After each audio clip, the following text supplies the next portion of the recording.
Bonjour tout le monde, bienvenue sur la chaîne d'Investir Maintenant. Aujourd'hui, vidéo spéciale, comment j'ai commencé à investir en bourse. Oui, aujourd'hui, on parle de moi.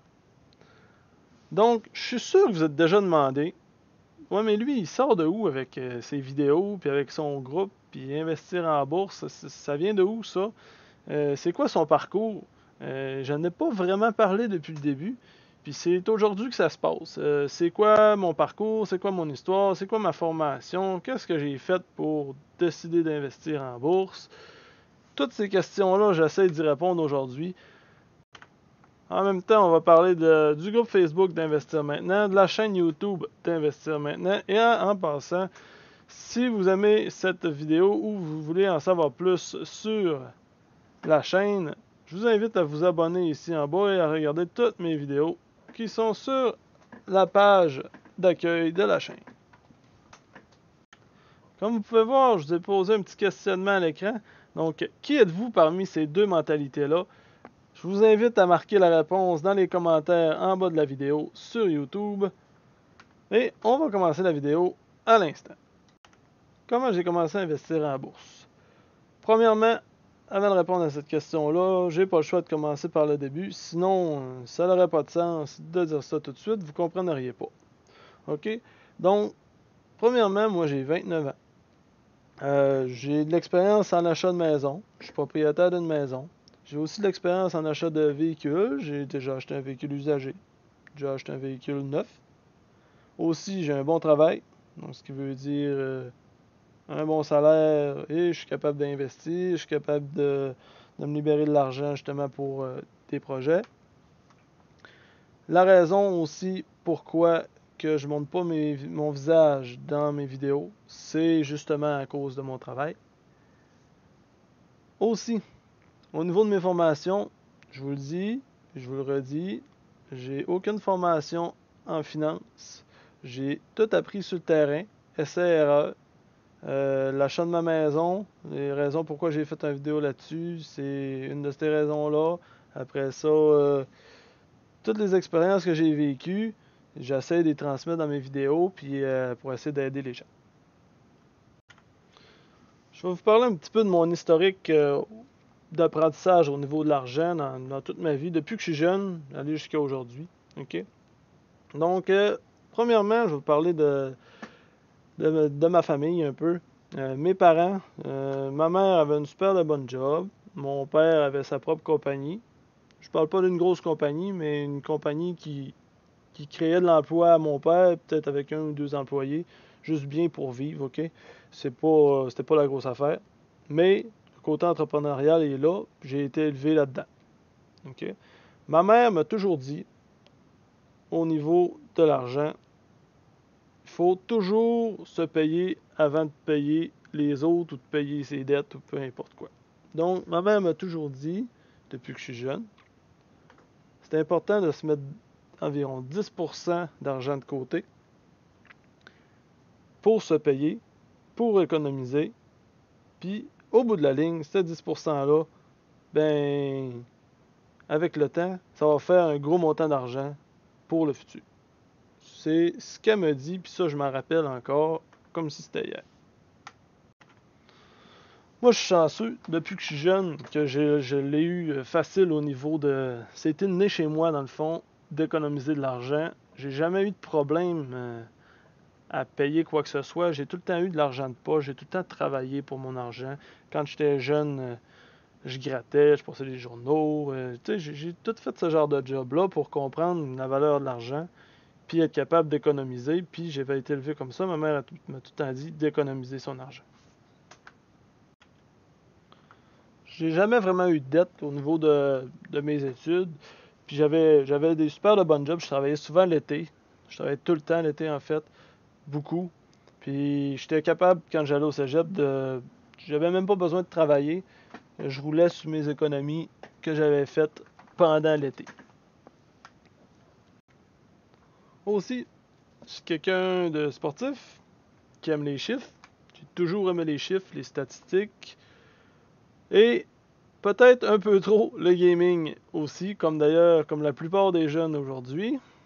J'ai perdu beaucoup de temps là-dessus. Et au moment qu'on se parle, si j'avais investi peut-être 1% du temps que j'ai passé en gaming pour apprendre la bourse, comme je pense que les jeunes devraient tout faire aujourd'hui, ça devrait être enseigné. C'est pour ça d'ailleurs que j'ai fait mon groupe puis j'ai fait ma chaîne Investir maintenant.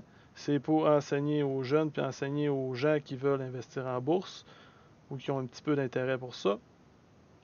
Si, d'après moi, là, si j'avais investi à ce moment-là 1% du temps que je gamais, à ce moment, quand je parle présentement, après 11 ans à peu près, j'aurais sûrement un portefeuille à 6 chiffres dans mon compte de trading. Ça, j'en suis persuadé, si c'est pas plus. Parce que comme je l'ai toujours dit, le temps, c'est ça qui fait les choses à la bourse. Et présentement, en ayant 29 ans, j'aurais dû commencer avant. C'est-à-dire, si j'avais commencé il y a 11 ans, j'aurais déjà 11 ans de temps qui aurait passé dans mon portefeuille et les intérêts composés, tout le tralala, seraient accumulés dans mon portefeuille. Et en plus, j'aurais 11 ans d'expérience en arrière de la cravate, ce qui serait très très bon. Ma première vraie expérience avec la bourse, ou ce qu'on peut dire les options binaires, et là, on va parler pas d'investissement. J'avais environ 23-24 ans, ok?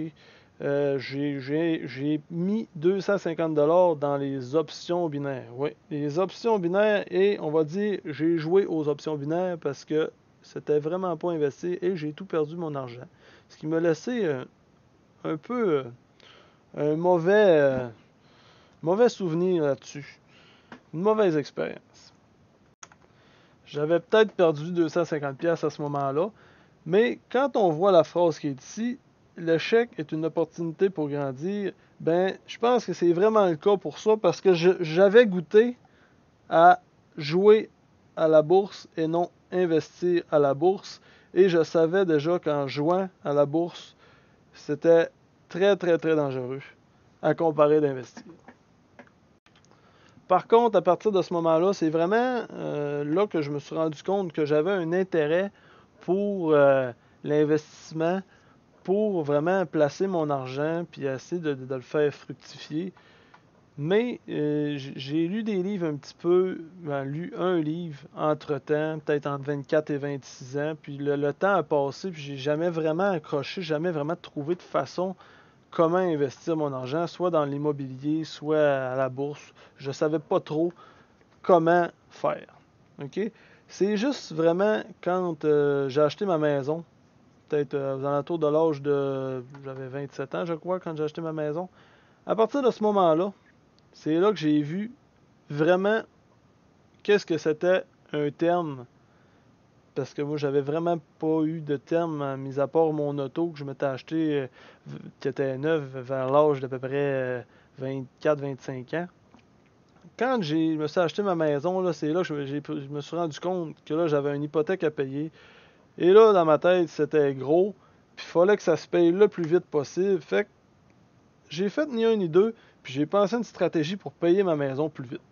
C'est vraiment là que j'ai commencé à réfléchir pour faire, si on peut dire, fructifier mon argent de cette façon-là.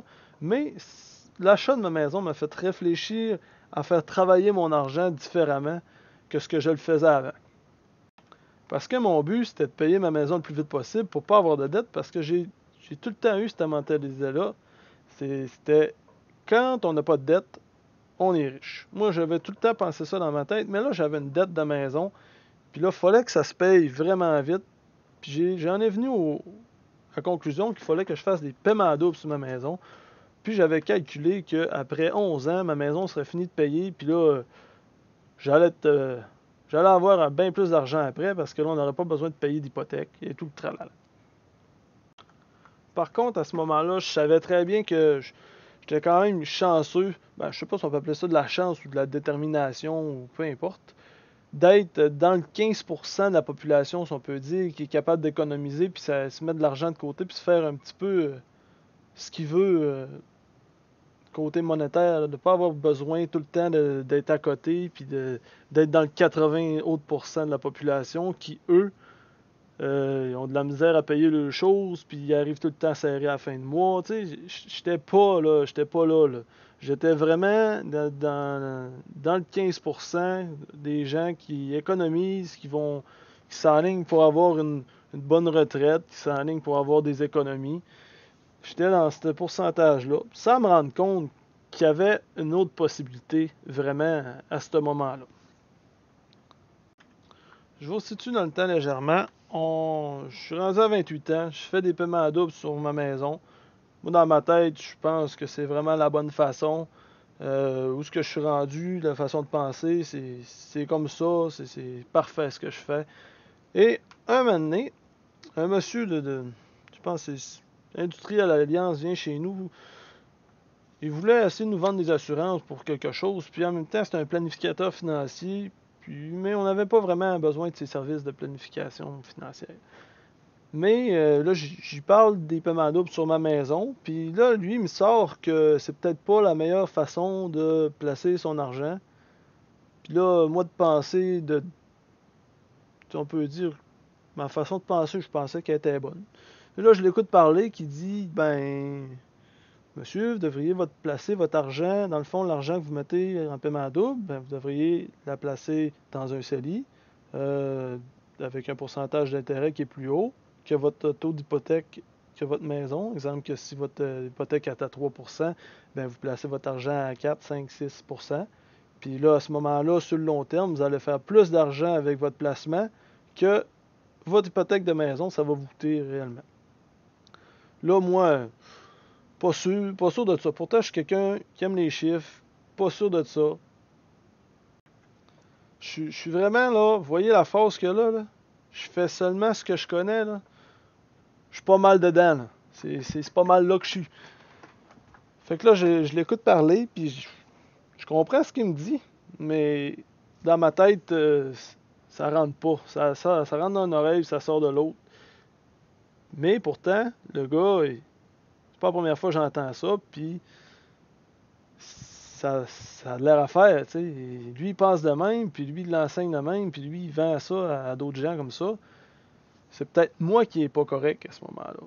Fait que je fais ni un ni deux, je m'en vais sur Internet, et là, je me mets à écouter des vidéos sur le mindset, sur le growth mindset, sur investir son argent. Et là, je n'écoute, puis enfin, je comprends que l'important, c'est d'investir son argent, puis aussitôt que le pourcentage d'intérêt est plus haut dans quoi qu'on place son argent, ben on devient automatiquement assez rentable de faire ça. Fait qu'on n'a pas besoin de placer son argent, ou bien tout placer son argent, soit dans son hypothèque, dans son paiement d'auto. Et là, je comprends, il y a un déclic qui se fait à ce moment-là. Je vous rappelle, j'ai 28 ans et peut-être quelques mois, et ce déclic-là se fait immédiatement. Parenthèse comme ça, par contre, les vidéos que j'écoutais, ils étaient toutes en anglais. Pas moyen de trouver quelque chose en français. Puis en même temps, pas moyen de trouver quelque chose de québécois. Vraiment fait au Québec ou au Canada, impossible. C'était français. Puis c'était pas la même chose que l'écouter en anglais, on dirait. L'écouter en anglais, moi, je comprenais. Puis j'ai appris comme ça. Je l'écoutais en anglais pour comprendre au début. Dans les vidéos que j'écoutais, ça parlait de bourse, ça parlait d'immobilier. Mais encore là, je trouvais qu'il y avait une barrière de connaissances. Je n'étais pas capable de trouver la façon pour investir à la bourse de moi-même ou vraiment de me lancer dans un achat d'un bloc immobilier. Je trouvais ça compliqué. Puis je pense que j'aimais mieux la bourse pour commencer. Et là vient Noël 2017, dans le fond, tout de suite après que j'ai eu 29 ans, le dernier Noël. Pendant un party de famille, je tombe sur une conversation entre deux personnes que je connais qui jasent de leurs actions. Et ça fait ni un ni deux, je m'incruse dans la conversation, j'écoute. Puis là, je lui demande comment vous faites pour acheter vos propres actions. Tu sais, eux autres, ils avaient l'air à connaître ça. Puis, c'est la plateforme Disnat, là, on est capable d'acheter ça. Puis, ah ouais, fait que je m'informe. Finalement, je sais qu'il y a la plateforme Disnat, on peut acheter ses propres actions, on peut investir à la bourse soi-même, quelque chose que je savais pas en tout, je pensais même pas que ça existait. Et c'est à partir de ce moment-là que j'ai décidé d'investir moi-même à la bourse. J'ai ouvert mon compte de trading, ça a pris 2 semaines. Mi-janvier, mon compte est ouvert. J'ai à la place de 1000$, moi j'avais décidé que c'était 2000 que je voulais mettre, mais je voulais pas en mettre plus. Je m'étais bien dit que c'était 2000$, puis je n'en remettais pas plus. J'essayais de voir avec ça qu'est-ce que je suis capable de faire. Parce que là, ça me stressait un peu, il faut l'avouer. Puis j'étais pas très confiant sur le moment. Mais je m'étais dit que, dans le fond, cet argent-là, ça allait peut-être me servir de cours pour apprendre à investir moi-même. Parce que je voulais pas prendre de cours. Puis je suis plus du genre à essai-erreur que de me former parfaitement. Je suis plus du genre à me tirer dans la gueule du loup. Puis de faire l'erreur que vraiment d'aller m'asseoir puis d'aller apprendre au complet, savoir exactement tout ce qui va se passer avant vraiment de me mouiller. Donc je me suis je me suis lancé, puis j'ai acheté mes premières actions, puis je vous cacherai pas que j'étais quand même stressé. Mon problème, c'est que je trouvais que j'avais pas de soutien, je savais pas par où commencer, j'avais pas vraiment de connaissances, mais en même temps, c'est moi qui avais fait ce choix-là. Vous en doutez sûrement que la première chose qui est arrivée, c'est que j'ai vécu une belle expérience, puis une mauvaise aussi. Euh, Comment j'ai fait pour le premier coup? Je suis arrivé, j'ai pris une action quasiment au hasard. Puis j'ai regardé le graphique. Ah, j'ai dit, ah non, ce graphique-là, ça fait pas. Ah, j'ai pris un autre. Ah, ce graphique-là, ah, il est beau, ce graphique-là, c'est beau. J'achète celui-là. Fait que, ni un ni deux, j'ai pas investi à la bourse, là, j'ai joué à la bourse. Première chose que j'ai faite, j'ai bien un montant que je m'étais fixé, je me rappelle plus c'est lequel. Puis finalement, je me suis fait 300$ en dedans d'une heure. Là, j'ai compris, hey, c'est fort la bourse, c'est vraiment le fun. Fait que, tu sais bien que j'ai fait. J'ai refait un autre échange, j'ai refait une autre transaction. Puis un an plus tard, ben, j'avais perdu mon 300$. Et là, de me dire, ouais, ok, c'est le fun, puis des fois, c'est pas le fun la bourse. Et là, j'ai mis un petit break là-dessus. Puis j'ai pas réinvesti dans cette action-là. Et je me suis mis à réfléchir comment investir, puis comment que j'allais faire pour investir. C'est exactement là, à ce moment précis-là, que je me suis aperçu que sans formation, ça allait pas faire. Ce que j'ai fait, c'est que j'ai investi, je pense, dans 2 ou 3 compagnies, mais vraiment, tu sais, c'est des blue chips là, que j'avais trouvé, que j'avais lu, mais tu sais, c'était un investissement, là, mais c'était pas très réfléchi, là. J'avais juste placé mon argent là-dedans, le temps que j'apprenne. Fait que tout ce que j'ai fait, c'est que je suis allé à la bibliothèque, j'ai trouvé 2 livres, je me suis mis, j'ai lu 2 livres sur la bourse. Après ça, je suis allé sur YouTube, j'ai essayé de trouver des vidéos. Finalement, j'ai tombé sur la page de Ryan Scribner qui parle d'éducation financière, dont la bourse. Et j'ai finalement décidé de me prendre un cours, dans le fond, de payer 25$ par mois pendant 3 mois pour vraiment apprendre tous les termes. Là. Lui, il avait des vidéos sur son site.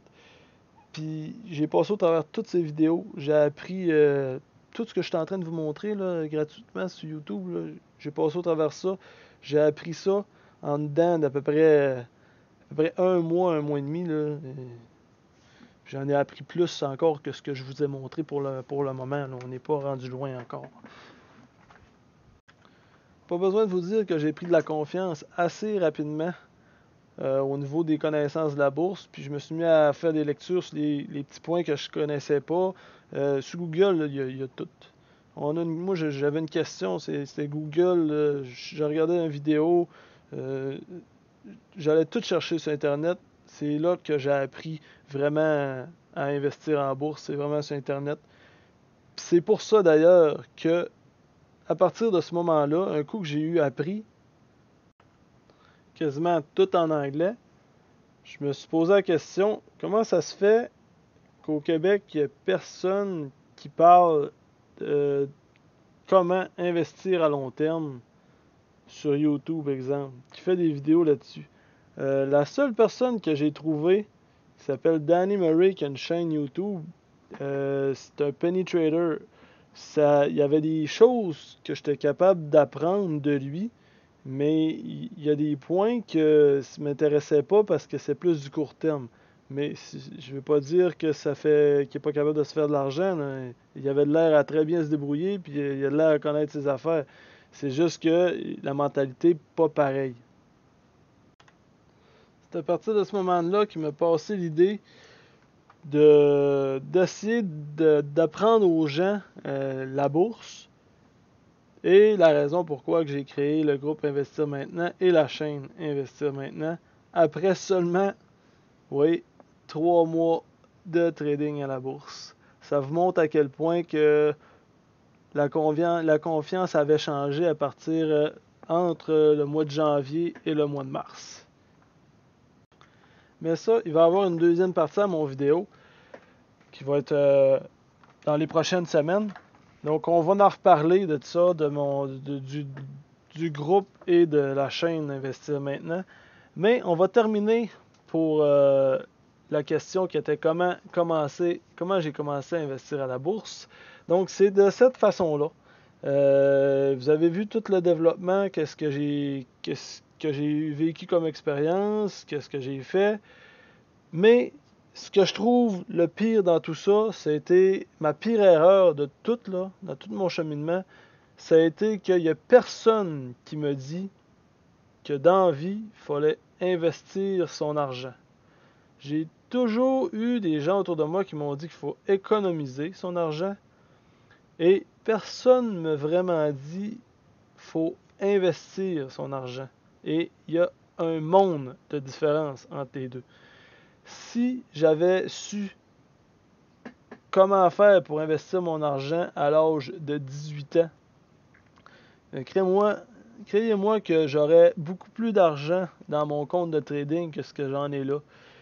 Puis c'est ça que je veux démontrer aux gens, puis c'est ça que je veux montrer aux jeunes qui arrivent à 18 ans, que c'est possible d'investir en bourse.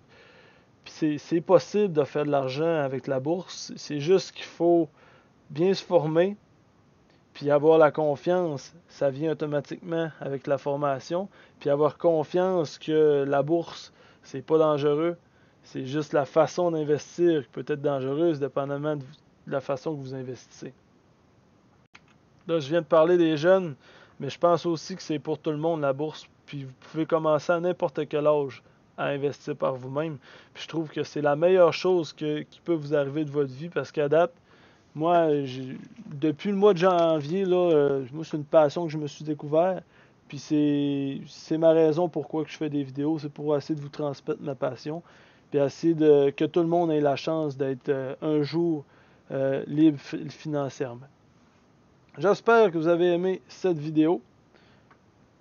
Je vous invite à aimer ma page Facebook et aussi à vous abonner à la chaîne d'Investir Maintenant, ici en bas à droite.